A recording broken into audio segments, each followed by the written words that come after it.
Bab 2. 10 menit kemudian Ayumi sudah berada di kampusnya di UBC. Mukanya masih ditekuk karena kesal dengan kelakuan malaikat penyelamatnya yang sepertinya hari ini berubah menjadi Loki yang menyebalkan. Ayumi, seorang wanita mungil dengan rambut hitam sebahu berlari menyambut gadis itu dengan senyuman lebar. Aku ada kabar baik untukmu. Yuki, gadis keturunan Jepang dan salah satu teman baik Ayumi di kampus. Ceritakan padaku, karena aku sangat membutuhkannya hari ini. Ayumi terus berjalan memasuki lorong fakultas kedokteran dan masuk ke dalam kelas diikuti Yuki di sampingnya. Kau tahu kan kalau setiap warga keturunan yang ada di Kanada mempunyai perkumpulan masing-masing, seperti kau yang mengikuti perkumpulan warga Indonesia? Yuki bertanya dengan penuh antusias, sedangkan Ayumi masih terlihat belum begitu tertarik dengan tema pembicaraan ini. Dia mengeluarkan beberapa buku di dalam tasnya kemudian menaruhnya di atas meja. Iya, lalu? Begitu dengan warga Jepang, kami punya perkumpulan sendiri. Ayumi mulai mengerti arah pembicaraan temannya itu. Dia mengalihkan pandangannya dari catatan pelajaran ke mata sipit gadis Jepang yang sedang tersenyum dan mengangguk-anggukkan kepala dengan semangat. Ibuku, kau menemukan ibuku. Ayumi hampir saja berteriak karena bahagia. Akhirnya dia bisa menemukan ibunya setelah pencarian selama 2 tahun ini. Hei, tenang dulu. Yuki menarik napas sebelum melanjutkan ceritanya. Aku telah bertanya hampir ke semua orang yang kukenal dalam perkumpulanku tentang ibumu, tapi sayang, tak seorang pun mengenalnya. Ayumi menghembuskan napas kecewa lalu melanjutkan kembali aktivitasnya membaca buku catatan tentang organ tubuh manusia. Setelah seperti biasanya informasi tentang ibunya selalu berakhir dengan jalan buntu. Jangan lemas dulu, aku belum selesai bercerita. Yuki tersenyum melihat temannya yang cemberut itu. Dengar, kau tahu teman ibuku dari Toronto datang berkunjung semalam. Dan aku sebenarnya hanya iseng saja ketika menanyakan apakah ada wanita Jepang di sana yang bernama Minami Takeda. Yuki membetulkan kacamata minusnya lalu menatap Ayumi dengan sorot mata serius. Dan dia bilang ada. Ayumi membelalakkan matanya tak percaya. Jantungnya berdebar kencang mendengar kabar yang hampir saja membuatnya putus asa dalam mencari ibunya selama 2 tahun terakhir ini. Ibuku? Dia kenal ibuku. Suara Ayumi terdengar gugup tak percaya kalau akhirnya dia mendengar kabar tentang seseorang yang mengenal ibunya.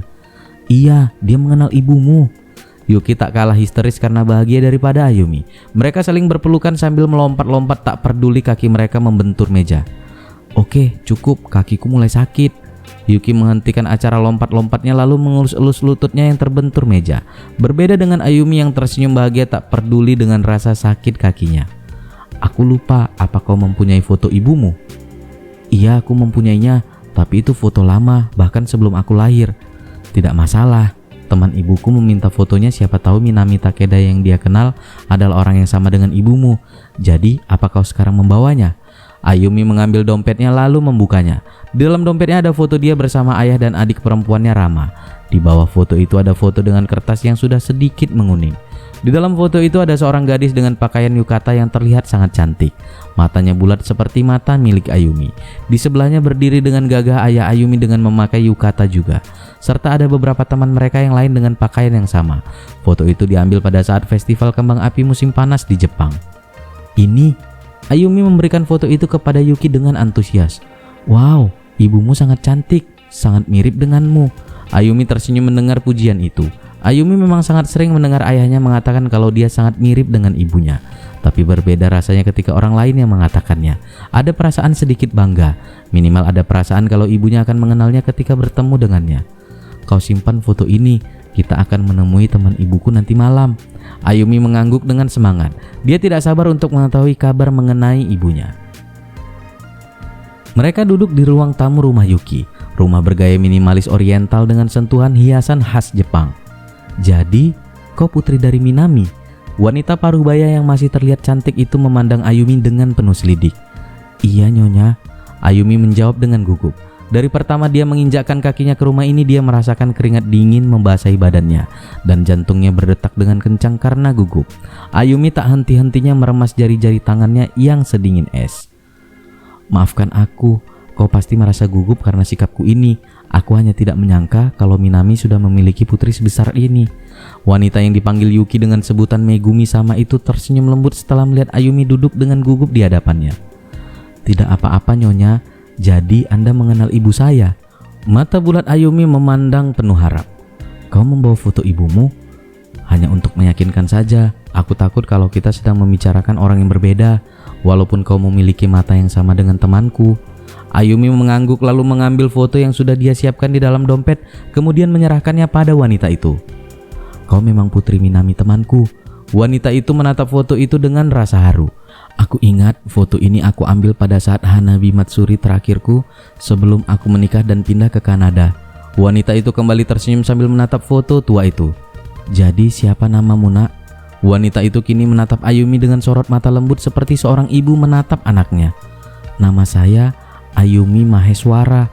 Wanita itu sedikit mengerutkan keningnya ketika mendengar nama Ayumi. "Maheswara?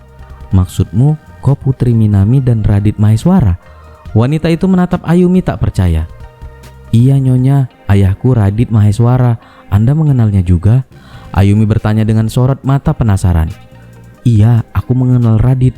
Kami kuliah di tempat yang sama walaupun berbeda jurusan. Aku tahu ayahmu adalah laki-laki yang baik, pintar dan juga tampan. Aku hanya tak mengira Minami akhirnya menikah dengan Radit." Ayumi sedikit bingung ketika mendengar penjelasan wanita yang kini tengah menatap foto itu dengan serius. "Katakan nak, berapa umurmu?" Wanita itu menatap Ayumi dengan serius. "Bulan Juli lalu umur saya 21 tahun. Wanita itu memicingkan matanya. Keningnya berkerut lalu kembali menatap foto tua itu seperti sedang berpikir. Tiba-tiba mukanya memucat menatap Ayumi tak percaya. "Nyonya, apa semuanya baik-baik saja?" Ayumi terkejut melihat perubahan ekspresi wanita parubaya yang kini sepucat mayat. Dia menatap Ayumi seolah mencari jawaban di dalam mata hitam milik gadis itu. Ayumi memberinya teh yang tadi disediakan Ibu Yuki. Setelah beberapa saat akhirnya wanita itu bisa mengendalikan diri. Dia kembali tenang. Saat ini mereka memang hanya berdua di ruangan itu. Keluarga Yuki sengaja memberikan mereka sedikit ruang pribadi. "Aku tidak apa-apa nak, maafkan aku tadi, aku hanya teringat ibumu." Wanita itu kembali tersenyum walau sedikit dipaksakan. Ayumi mengangguk tanda mengerti lalu kembali duduk dengan tenang di hadapan wanita itu. Wanita itu berdiri lalu berjalan mengelilingi meja dan duduk di sebelah Ayumi sebelum kembali bercerita tentang ibu Ayumi. "Ibumu adalah seorang perempuan yang cantik dan pintar. Banyak pria yang jatuh cinta padanya, tapi hanya satu orang yang membuatnya jatuh cinta." Wanita itu tersenyum sambil menggenggam tangan mungil Ayumi. Tangan wanita itu sangat dingin dan sedikit gemetar. Ayumi tidak mengetahui apa yang telah terjadi dengan wanita di sampingnya itu. Kini dia kembali menatap mata hitam milik gadis itu. Alisnya sedikit berkerut seolah-olah kembali mencari jawaban di sana. Untuk beberapa saat wanita itu berhasil mengendalikan dirinya dan kembali bersikap normal. "Aku kehilangan kontak dengan ibumu ketika aku pindah ke Kanada, tapi 2 tahun kemudian ibumu menghubungiku dan berkata kalau dia akan pindah ke Vancouver.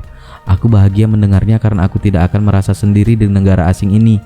Wanita itu menatap Ayumi dan tersenyum lembut sebelum meneruskan ceritanya. "Ibumu tinggal di Vancouver hanya beberapa bulan. Suaminya mendapatkan tugas di Seattle, lalu mereka pindah ke sana. Mungkin ibumu lupa untuk memberitahu soal kepindahannya itu." Wanita itu menatap Ayumi dengan sorot mata penuh simpati. "Jadi ibuku sekarang berada di Seattle?" Ayumi menatap wanita parubaya itu dengan sorot mata penuh harap. Setelah pencarian selama 2 tahun akhirnya dia bisa bertemu ibunya. Tapi wanita itu hanya diam membisu. Tiba-tiba ruangan itu dicengkram rasa hening. Jantung Ayumi berdetak kencang menanti jawaban dari wanita di sampingnya yang mulai berkaca-kaca. "Nyonya," suara Ayumi syarat akan rasa takut. "Oh sayang, maafkan aku." Wanita itu mulai terisak. Ayumi bingung melihat wanita itu menangis tanpa alasan yang jelas. "Nyonya, Anda tidak apa-apa?" Ayumi berusaha menenangkan wanita itu dengan gugup. "Sayang, maafkan aku." Hanya itu yang kembali keluar dari mulutnya di balik isak tangis wanita itu. Perasaan Ayumi mengatakan kalau ada sesuatu yang salah di sini. Jantungnya kembali berdetak kencang, tubuhnya terasa dingin. Dia diam membeku mencoba memahami perkataan wanita itu. Ini tidak mungkin seperti apa yang dia pikirkan.